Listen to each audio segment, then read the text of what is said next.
ನಮ್ಮ ಇದನ್ನು ಪರಿಶಿಷ್ಟ ಪಂಗಡಕ್ಕೆ ಸೇರಿಸಿದ್ರೆ ಅಂದರೆ ಎಜುಕೇಷನ್ ಇರುವಂಥ ಮಕ್ಕಳಿಗಾದರೂ ಒಂದು ಅನುಕೂಲ ಆಗ್ತದೆ. ನನ್ನ ಹೆಸರು ನಾಗವೇಣಿ ವೆಂಕಟೇಶ್ ಗೌಡ, ಊರು ಬೆಳಂಬರ್, ಅಂಕೋಲಾ ತಾಲೂಕು ಬೆಳಂಬರ್. ಹಾಲಕ್ಕಿ ಸಮುದಾಯ ಇದು ಒಂದು ಒಗ್ಗೂಡುವಿಕೆಯಿಂದ ಬದುಕ್ತಾ ಇರುವಂಥ ಒಂದು ಸಮುದಾಯ. ಯಾಕೆಂದರೆ ಇಲ್ಲಿ ಅವ್ರದ್ದೇ ಆದ ಪರಿಮಿತಿ ಇದೆ, ಸೀಮಾ ಪದ್ಧತಿಗಳನ್ನು ಇಟ್ಕೊಂಡಿದ್ದಾರೆ, ಅವ್ರದ್ದೇ ಆದ ಪರಿಮಿತಿ ಇದೆ. ಕಡೆ ನಂತರ ಸುಗ್ಗಿ ಟೈಮಲ್ಲಿ ಇವ್ರೇನು ಮಾಡ್ತಾರೆ, ಒಂದು ಒಗ್ಗೂಡ್ತಾರೆ. ಗೌಡ, ಬುದ್ಧಿವಂತ, ಕೋಲ್ಕಾರ ಈ ಥರ ಇವ್ರದ್ದೇ ಆದ ಒಂದು ಕಾನೂನು ಪದ್ಧತಿ ಯಾವ ಥರ ಇದೆಯೋ ಆ ಥರ ಇದರಲ್ಲಿ ಆ ಚೌಕಟ್ಟನ್ನು ಮೀರಿ ನಡೆಯೋಕ್ಕಾಗೋದಿಲ್ಲ. ಸುಗ್ಗಿ ಟೈಮಲ್ಲಿ ಇವರು ದೇವರುಗಳನ್ನು ಎಬ್ಬಿಸ್ಕೊಂಡು ತಮ್ಮದೇ ಆದ ಒಂದು ಕಲೆಯನ್ನು ಅಲ್ಲಿ ಪ್ರದರ್ಶನ ಮಾಡ್ತಾರೆ. ಅಂದರೆ ಬೆಳೆ ಮೊದಲು ಕುಂಬ್ರಿ ಬೇಸಾಯಕ್ಕೆ ಹೋಗ್ತಿದ್ರಂತೆ, ಆ ಟೈಮಲ್ಲಿ ಇದನ್ನು ಸುಗ್ಗಿಯನ್ನು ಕಟ್ಕೊಂಡು ಮಾಡಿದ್ದವರು ಒಂದು ಮನೋರಂಜನೆಗೋಸ್ಕರ. ಈಗ ಅದೇನಾಗಿದೆ, ಒಂಥರ ಸಂಪ್ರದಾಯ ಆಗಿಬಿಟ್ಟಿದೆ, ಅಷ್ಟು ನಿಯತ್ತಿನಿಂದ ಮಾಡ್ತಾಯಿದ್ದಾರೆ. ಕೆಲವೊಂದು ಕಡೆ ನಾವು ಮೊದಲೇನು ಒಂದೊಂದು ಸೀಮೆಯಲ್ಲಿ ಒಂದೊಂದು ಥರ ಇದೆ. ಇಲ್ಲಿ ನಮ್ಮ ಅಂಕೋಲಾ ಸೀಮೆಗೆ ಹೇಳಬೇಕು ಅಂದರೆ ಭಾಳ ಸ್ಟ್ರಿಕ್ಟ್ ಆಗಿದೆ. ಇವರು ಆಗಿನ ಕಾಲದಲ್ಲಿ ಬ್ರಿಟಿಷರ ಕಾಲದಲ್ಲಿ ಏನು ಬ್ರಿಟಿಷರ ಆಡಳಿತದ ಕೆಲವೊಂದು ಅಣುಕುಗಳನ್ನು ಮಾಡ್ತಾಯಿದ್ರಂತೆ, ಅಂದರೆ ಟಿಂಗಲ್ ಥರ ಮಾಡೋದು. ಅದನ್ನು ನೋಡಿ ಬ್ರಿಟಿಷರ ಕಾಲದಲ್ಲಿ ಇವರಿಗೆ ಒಂದು ತಾಮ್ರದ ಫಲಕನ್ನು ಕೊಟ್ಟಿದ್ದಾರೆ. ಈ ಪ್ರತಿ ವರ್ಷವೂ ಸುಗ್ಗಿ ಹಬ್ಬದಲ್ಲಿ ಇವರು ತಹಶೀಲ್ದಾರ್ ಆಫೀಸ್ಗೆ ಹೋಗಿ ಅಲ್ಲಿ ಅದನ್ನು ತೋರಿಸ್ಬಿಟ್ಟು ಈ ಬೆಳಂಬರ ಸುಗ್ಗಿಯವ್ರಿಗೆ ಮಾತ್ರ ತೋರಿಸ್ಬಿಟ್ಟು ಅವರು ಪ್ರಶಸ್ತಿ ಮತ್ತು ವೇಷಗಳನ್ನೇನು ಹಾಕ್ಕೊಂಡು ಹೋಗಿರ್ತಾರೆ, ಅವರು ಕೂಡ ಇವರಿಗೆ ಪ್ರೈಸ್ಗಳನ್ನು ಕೊಡ್ತಾಯಿದ್ದಾರೆ. ನಾವು ಹೇಳ್ತಿದ್ವಿ, ನಾವು ಪುಸ್ತಕದಲ್ಲಿ ಓದಿದ್ವಿ ಇತಿಹಾಸದಲ್ಲಿ, ಅದು ಸತಿ ಹೋಗೋದು ಅಲ್ಲಿ ಇಲ್ಲಿ ನಿಜವಾಗ್ಲೂ ಅದನ್ನು ಮಾಡ್ತಾಯಿದ್ದಾರೆ. ಯಾಕೆಂದರೆ ಮಹಾಸತಿ ಅಂತ ದೇವಸ್ಥಾನ ಇದೆ, ಅಲ್ಲಿ ಪೂಜೆ ಮಾಡಿಕೊಂಡು ಒಬ್ಬ ಗಂಡಸಿಗೆ ಮಹಿಳೆಯ ವೇಷ ಹಾಕ್ಕೊಂಡು ಅವಳಿಗೆಲ್ಲ ಉಡಿ ತುಂಬ್ತಾರೆ. ಸಂಜೆ ಟೈಮಲ್ಲಿ ಉಡಿ ತುಂಬಿಬಿಟ್ಟು ಇಲ್ಲಿ ಕೊಂಡ ಅಂತ ಇದು ಅಗ್ನಿಕುಂಡ ಮಾಡ್ತಾರೆ, ಅಲ್ಲಿ ತಂದು ಹಾಕ್ತಾರಂತೆ. ಅದೆಲ್ಲನೂ ಇದು ಮಾಡಿಕೊಂಡು ಅಂದರೆ ಸತಿ ಹೋಗುವ ಪದ್ಧತಿಯನ್ನು ಇವರು ನಡೆಸ್ಕೊಂಡು ಬರ್ತಾಯಿದ್ದಾರೆ. ಅದು ನಮ್ಮಲ್ಲಿ ಕೆಲವೊಂದು ಏನು ಅಂದರೆ ಹೆಣ್ಣುಮಕ್ಕಳು ಸಂಕ್ರಾಂತಿ ಮಾರನೇ ದಿನ ಮಹಾಸತಿಗೆ ಕಾಯೊಡೆಸ್ತಾರೆ. ಅಂದರೆ ಅಲ್ಲಿ ಹೋಗಿ ಅಂದರೆ ಬಹುಶಃ ಇವರಲ್ಲಿ ಆ ಪದ್ಧತಿ ಶ್ರೇಷ್ಠ ಅಂತ ಆಗಿತ್ತು ಮೊದಲಿನ ಇದರಲ್ಲಿ. ಹಾಗೆ ಇವರು ಕರಡಿ ಅಂತ ಇದು ಮಾಡ್ಕೊಂಡಿದ್ದಾರೆ. ನಮ್ಮ ಇಲ್ಲಿ ಅಂಕೋಲಾ ಸೀಮೆಯಲ್ಲಿ ಕರಡಿ ಏನು ಮಾಡ್ತಾರೆ, ಮಹಾಸತಿ ಹೋಗೋಕ್ಕಿಂತ ಮೊದಲೇ ಕರಡಿ ಅಲ್ಲೊಂದು ಕಲ್ಲಿದೆ, ಅದರಿಂದ ಹೊಡ್ಕೊಂಬರ್ತಾರೆ, ಹಿಂಗೆ ಉರುಳ್ಕೊಬಂದು ಅದನ್ನು ತೆಗಿತಾರೆ. ಅದು ಮತ್ತು ಯಾರೂ ಹಾಕುವಂಗಿಲ್ಲ, ಬೇರೆಯವ್ರು ಯಾರಾದರೂ ಹಾಕಿದರೆ ತಮಾಷೆಗೆ ಹಾಕ್ಕೊಂಡ್ರೂ ಕೂಡ ಏನು ಆ ಮನೆ ತಂದವರೇ ಹಾಕಬೇಕು, ತಮಾಷೆಗೆ ಹಾಕಿದರೂ ಕೂಡ ಅದು ಪ್ರಾಬ್ಲಮ್ ಆಗ್ತದೆ ಅನ್ನೋ ಒಂದು ನಂಬಿಕೆ ಇದೆ ಇವರಿಗೆ. ಇನ್ನೊಂದೇನಪ್ಪ ಅಂದರೆ ನಮ್ಮಲ್ಲಿ ಹಾಡು, ಮಹಿಳೆಯರು ತಾರ್ಲೆ ಕುಣಿತಾರೆ. ಕೆಲವೊಂದು ಹಾಡಿನ ಮುಖಾಂತರ ದೇವರಿಗೆ ಕೆಲವೊಂದು ದೇವರನ್ನು ಇದು ಮಾಡಬೇಕಾದ್ರೆ ಹಾಡಿನ ಮುಖಾಂತರನೇ ಇವ್ರು ಇದು ಮಾಡ್ತಾರೆ. ಮತ್ತು ಇಲ್ಲೇನು ಅಂದರೆ ಒಂದು ಗೃಹ ಪ್ರವೇಶ ಆಗ್ಬೋದು, ಮದುವೆ ಆಗ್ಬೋದು, ಗುಮ್ಮಟೆ ಹೊಡೆಯೋದು ಸಂಜೆ ಟೈಮಲ್ಲಿ ಗುಮ್ಮಟೆ ಹೊಡೆದು ಅದನ್ನು ಇದು ಮಾಡ್ತಾರೆ, ತೋರಿಸ್ಕೊಳ್ತಾರೆ. ನಿಜವಾಗಿ ಹೇಳಬೇಕು ಅಂದರೆ ಇವ್ರಿಗೆ ಯಾರೂ ಅದಕ್ಕೆ ತರಬೇತಿದಾರರು ಇಲ್ಲ, ಇವರೇ ಅದನ್ನು ಒಬ್ಬರಿಂದ ಒಬ್ಬರಿಗೆ ಮಾಡ್ಕೊಂಡು ಬಂದಿರೋದು. ಅಷ್ಟು ಗುಮ್ಮಟೆ ಹೊಡಿತಾರೆ ಅಂತ ಶ್ರುತಿಬದ್ಧವಾಗಿ ಹೊಡಿತಾರೆ. ಈ ಸುಗ್ಗಿ ಹಬ್ಬದಲ್ಲೂ ಕೂಡ ಅಷ್ಟು ಚೆನ್ನಾಗಿ ಯಾವ ತಾಳನೂ ಇದಿರೋದಿಲ್ಲ.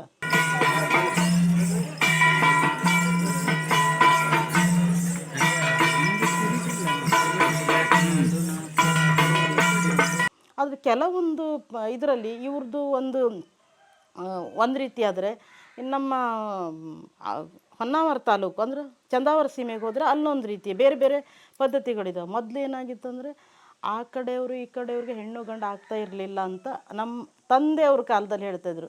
ಅಂದರೆ ನಾವು ಏನು ಅಘನಾಶಿನಿ ತಾರಿ ದಾಟಿದ ಮೇಲೆ ಈ ಕಡೆಯವರಿಗೆ ಅಂದ್ರೆ ಇವ್ರದ್ದೇ ಪದ್ಧತಿಗಳು ಬೇರೆ, ಅವ್ರನ್ನ ನೋಡಿ ನಾವು ಭಾಷೆಗಳು ಕೂಡ ಚೇಂಜು. ನಮ್ಮ ಹೊನ್ನಾವರ ತಾಲೂಕಿಂದು ಲಕಾರ ಬರೋದಿಲ್ಲ, ಚಕಾರ ಬರೋದಿಲ್ಲ, ಇವರೇನು ಇತರ ನಾಡವರು ಮಾಡ್ತಾ ಇರ್ತಾರೆ, ಆ ಥರದವರು ಅವರಿಂದ ಇಲ್ಲಿ ಭಾಷೆಗಳು ಇಲ್ಲಿ ತುಂಬ ಚೇಂಜ್ ಇದೆ. ಹಾಗಾಗಿ ಆ ಕಡೆಯವ್ರಿಗೆ ಈ ಕಡೆಯವ್ರಿಗೆ ಮೊದಲು ಆಗೋದಿಲ್ಲಾಗಿತ್ತಂತೆ, ಈಗ ಎಲ್ಲ ನಡೆದು ಹೋಗ್ತಾಯಿದೆ. ಮತ್ತು ಇಲ್ಲಿ ಶಿಕ್ಷಣ ಇದೆ, ಇವರಿಗೆ ಶಿಕ್ಷಣ ಇದೆ, ಬಡತನ ಭಾಳ ಇದೆ. ಶಿಕ್ಷಣ ಏನಂದರೆ ಇವ್ರಿಗೆ ಪರಿಶಿಷ್ಟ ಪಂಗಡಕ್ಕೆ ಏನು ಸೇರಬೇಕು ಅದೆಲ್ಲ ಕೂಡ ನಮ್ಮ ಸಂಸ್ಕೃತಿಯಲ್ಲಿದೆ, ಉಡುಗೆ ತೊಡುಗೆ ಇದೆ. ಮತ್ತು ಇವರ ಮದುವೆ ಪದ್ಧತಿಗಳು ಕೂಡ ಚೇಂಜ್ ಇದ್ದಾವೆ. ಈಗೇನು ಮಾಡ್ಕೊಂಡು ಹೋಗ್ತಾಯಿದ್ರೆ ಮೊದಲೆಲ್ಲ ಸಂಜೆ ಟೈಮಲ್ಲೇ ಮಾಡ್ತಿದ್ರಂತೆ, ಗೋಧೂಳಿ ಮದುವೆ 2 ದಿನ 3 ದಿನ ಆ ಥರ ಮಾಡಿ. ಅದು ಎಲ್ಲವನ್ನು ಕೂಡ ಈಗಲೂ ಅಲ್ಲಿ ನಶಿಸಿ ಹೋಗಲಿಲ್ಲ, ಇದ್ದಾವೆ. ಇನ್ನು ಮುಂದೆ ಅದು ನಶಿಸಿ ಹೋಗ್ತವೆ. ಆವಾಗ ನಮ್ಮ ಪರಿಶಿಷ್ಟ ಪಂಗಡಕ್ಕೆ ಸೇರ್ಕೊಳ್ಳೋಕ್ಕೂ ಆಗೋದಿಲ್ಲ. ಹೋರಾಟಗಳನ್ನು ಮಾಡಿದ್ವಿ ನಾವು, ಗ್ರೀನ್ ಇಂಡಿಯಾ ಟ್ರಸ್ಟಲ್ಲಿ ಇದ್ದಾಗ ಹೋರಾಟಗಳನ್ನು ಮಾಡಿದ್ದೀವಿ, ಉಪವಾಸ ಸತ್ಯಾಗ್ರಹ ಅದು ಇದು, ಯಾವುದಕ್ಕೂ ಪರಿಣಾಮ ಆಗಿಲ್ಲ. ಮಾರ್ಗರೇಟ್ ಆಳ್ವ ಅವ್ರಿಗೆ ಸೇರಿಸಿದ್ರು, ಯಾರಿಗೆ ಅಂದರೆ ಸಿದ್ಧಿಗಳನ್ನು ಸೇರಿಸಿದ್ರು. ನಮ್ಮ ಇದನ್ನು ಪರಿಶಿಷ್ಟ ಪಂಗಡಕ್ಕೆ ಸೇರಿಸಿದ್ರೆ ಅಂದರೆ ಎಜುಕೇಷನ್ ಇರುವಂಥ ಮಕ್ಕಳಿಗಾದರೂ ಒಂದು ಅನುಕೂಲ ಆಗ್ತದೆ. ಈಗ ನಮ್ಮಲ್ಲೇ ಪಂಚಾಯತ್ ವ್ಯಾಪ್ತಿಯಲ್ಲಿ ಪರಿಶಿಷ್ಟರಿಗೆ ಅಂತ ಒಂದಿಷ್ಟು ಹಣ ಬಂದಿರ್ತವೆ, ಅದನ್ನು ಉಪಯೋಗಿಸ್ಕೊಳ್ಳಿಕ್ಕೆ ಆಗೋದಿಲ್ಲ. ಅಂದರೆ ಯಾರು ಪರಿಶಿಷ್ಟರಿಲ್ಲ ಇಲ್ಲಿ, ಹೊರಗಿಂದ ಬಂದವರಿಗೆ ನಾವು ಸೀಟ್ಗಳನ್ನು ಕೊಟ್ಕೊಂಡು ಮಾಡಬೇಕಾಗ್ತದೆ. ಅದು ಇಲ್ಲೇ ನಮ್ಮ ಇವರೇ ಆಗಿದ್ರೆ, ನಮ್ಮ ಒಂದು ಏನಾಗಿದೆ ಅಂದರೆ ಒಂದು ಜನಾಂಗದವ್ರು ಒಂದೇ ಕಡೆ ವಾಸಿಸ್ತಾರೆ, ಇಲ್ಲೇ ಆ ಕಡೆ ಈ ಕಡೆ ಬೇರೆಯವರು ಬಹುಶಃ ಇರೋದೇ ಕಡಿಮೆ, ಅಂದರೆ ಒಂದು ವ್ಯಾಪ್ತಿಯಲ್ಲಿ. ಹಾಗಾಗಿ ಅಂಥದ್ದನ್ನು ಉಪಯೋಗಿಸ್ಕೊಂಡು ಒಂದು ಊರಿನ ಅಭಿವೃದ್ಧಿಗಾದರೂ ಕೂಡ ಒಳ್ಳೆಯದಾಗ್ತದೆ. ಕಾರವಾರ, ಅಂಕೋಲ, ಕುಮಟಾ, ಹೊನ್ನಾವರ. ಆದರೆ ಅಂಕೋಲ ತಾಲೂಕು ಫುಲ್ ಇದ್ದಾರೆ, ಜಾಸ್ತಿ ಇರೋದೇ ಅಂಕೋಲ ತಾಲೂಕಲ್ಲಿ. ಸಾಧಾರಣ ಅಂಕೋಲ ತಾಲೂಕಲ್ಲಿ ಒಂದು ಲೆಕ್ಕಕ್ಕೆ ಹೋದ್ರೆ ಪರವಾಗಿಲ್ಲ. ಇನ್ನು ಉಳಿದ ತಾಲೂಕಲ್ಲಿ ಇದು ಆರ್ಥಿಕವಾಗಿ ಅಂದರೆ ಇಲ್ಲಿ ಯಾವುದೇ ಇವರಿಗೆ ಬೆನಿಫಿಟ್ಸ್ಗಳಿಲ್ಲ. ಏನಾದರೂ ತುಂಡು ಭೂಮಿಯಲ್ಲಿ ಮಾಡ್ಕೊಳ್ಳೋದು ಅಥವಾ ಗೇಣಿಯಲ್ಲಿ ಮಾಡ್ಕೊಳ್ಳೋದು, ವ್ಯಾಪಾರ ಮಾಡೋದು, ಕೋಳಿ ಸಾಕಾಣಿಕೆ ಆ ಥರ ಇದ್ದಾವೆ ಬಿಟ್ಟರೆ ಇವರು ಆರ್ಥಿಕವಾಗಿ ತೀರಾ ಹಿಂದುಳಿದಿದ್ದಾರೆ. ಯಾಕೆಂದರೆ ಇಲ್ಲ ನಾವೇ ಒಗ್ಗಟ್ಟಾದರೆ ನಮ್ಮಲ್ಲಿ ಎಮ್ ಎಲ್ ಎಗಳಾಗಿ ಹೋಗ್ಬೋದು. ಏನೋ ಬೆರಳೆಣಿಕೆ 2 ಮಂದಿ ಎಮ್ ಎಲ್ ಆಗಿದ್ದು ಬಿಟ್ಟರೆ ಮತ್ತು ಯಾರೂ ಆಗಿಲ್ಲ. ಕೆ ಎಚ್ ಗೌಡ್ರೊಂದು, ಎನ್ ಎಚ್ ಗೌಡ್ರೊಂದು ಆಗಿದ್ದು ಬಿಟ್ಟರೆ ಅವಕಾಶದಲ್ಲಿ ಕಡೆಗಣಿಸ್ತಾ ಇದ್ದಾರೆ ಅನಿಸುತ್ತೆ. ಮತ್ತು ಆರ್ಥಿಕವಾಗಿ ಹಿಂದುಳಿದು ಬಿಟ್ಟರೆ ಅದು ಅವಕಾಶ ವಂಚನೆ ಆಗಿರ್ತವೆ ಇವ್ರಿಗೆ. ಈಗ ಯಾವುದಕ್ಕಾದರೂ ಅಮೌಂಟ್ನ ಮೇಲೆ ಡಿಪೆಂಡ್ ಆಗಿರ್ತವೆ, ಆರ್ಥಿಕವಾಗಿ ಹಿಂದುಳಿದಿರ್ತವೆ. ನಾವು ಮಂದಿನ ತಲುಪೋಕ್ಕಾಗ್ತಾಯಿಲ್ಲ, ಯಾಕೆಂದರೆ ಅನುದಾನಗಳು ಬರ್ತಾಯಿಲ್ಲ. ಅನುದಾನಗಳು 20,000 30,000 ತಗೊಂಡು ಏನು ಇದು ಮಾಡಲಿಕ್ಕಾಗ್ತದೆ?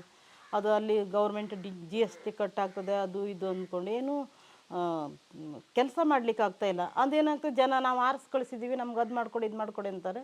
ಇಲ್ಲ, ಅನುದಾನನೇ ಇಲ್ಲ, ನಾವು ಏನು ಮಾಡೋಕ್ಕೆ ಸಾಧ್ಯ ಆಗ್ತದೆ? ಹಾಗಾಗಿ ಪಂಚಾಯತ್ ಮಟ್ಟದಲ್ಲಿ ನಮಗೆ ಬೇಜಾರು ಅನಿಸೋದದೇ. ಆದರೂ ಒಂದು ಜನರ ಸಪೋರ್ಟ್ ಇತ್ತು. ಅಂದರೆ ಒಂದು ಏನೋ ಮಾಡ್ತಾಯಿರೋ ಕೆಲವೊಂದು ಸಮಾಜ ಸೇವೆಗಳು. ಮೊದಲು ನಾವು ಟ್ರಸ್ಟಲ್ಲಿ ವರ್ಕ್ ಮಾಡಿಕೊಂಡು ಅಲ್ಲಿ ಮಹಿಳೆಯರದೇ ಒಂದು ಸ್ವಸಹಾಯ ಸಂಘಗಳನ್ನು ಮಾಡ್ಕೊಂಡಿದ್ವಿ. ಈಗೇನೂ ಇಲ್ಲ, ಕೆಲವೊಂದು ಕಾರ್ಮಿಕ ಇಲಾಖೆಯ ಒಂದು ಸೌಲಭ್ಯಗಳನ್ನು ಜನರಿಗೆ ಪರಿಚಯಿಸಿರೋದ್ರಿಂದ ಅದು ನಮ್ಗೆ ಸ್ವಲ್ಪ ಇದಾಯಿತು. ಅಂದರೆ ನಿಲ್ಲೋದಕ್ಕೆ ಒಂದು ಅವಕಾಶ ಆಯಿತು, ಜನ ಗೆಲ್ಲಿಸೋದಕ್ಕೆ ಅದೊಂದು ಅವಕಾಶ ಆಯಿತು. ಒಟ್ಟು ನಮ್ಮ ಮಹಿಳೆ ಬರಬೇಕು, ನಮ್ಮ ಇವರೇನು ಅಂಜಲಿ ಮೇಡಮ್ ಏನಿದ್ರು ಅವ್ರು ಬರಬೇಕು, ಮತ್ತು ನಮ್ಮನ್ನು ಒಂದು ಪರಿಶಿಷ್ಟ ಪಂಗಡಕ್ಕೆ ಸೇರಿಸ್ಬೇಕು.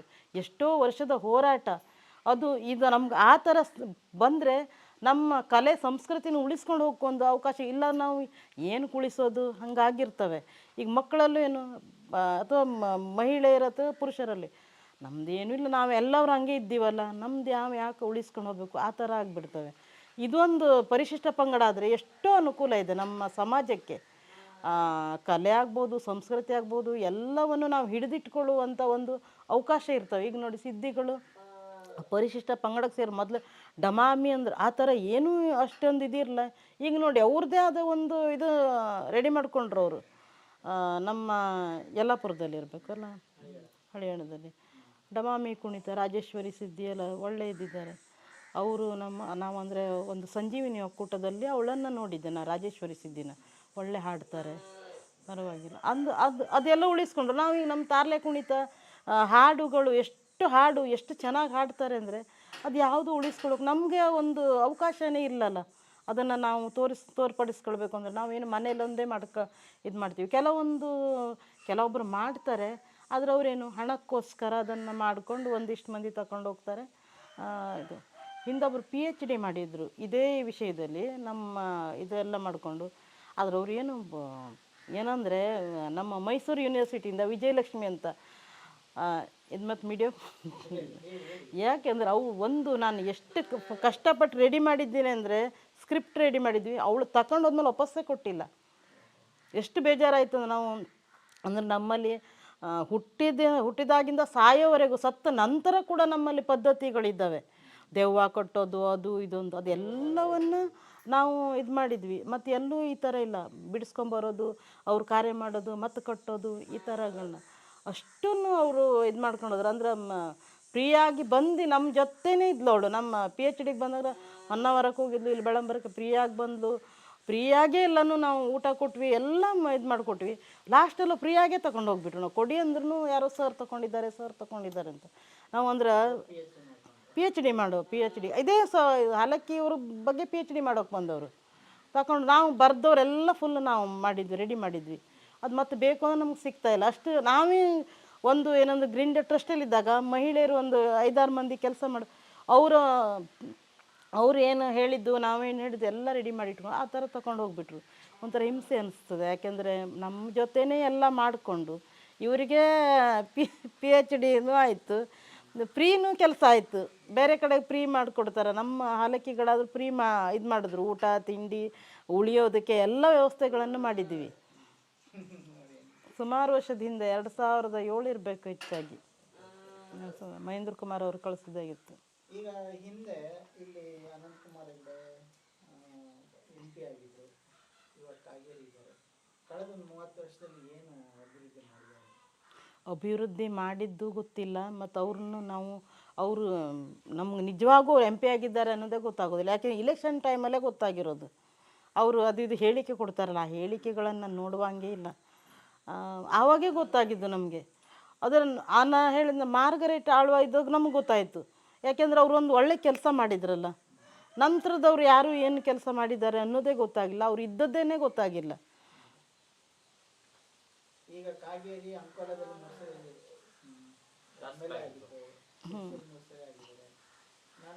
ನಾನು ತುಂಬ ಅಭಿವೃದ್ಧಿ ಮಾಡ್ತೀನಿ ಯೋಜನೆಗಳಿದ್ದಾರೆ ಅಂತ ಹೇಳ್ತಿದ್ದಾರೆ. ಇದನ್ನ ಎಷ್ಟು ನಂಬೋದು, ಎಷ್ಟು ಅದ್ರ ಬಗ್ಗೆ ನಂಬಿಕೆನೇ ಇಲ್ಲ.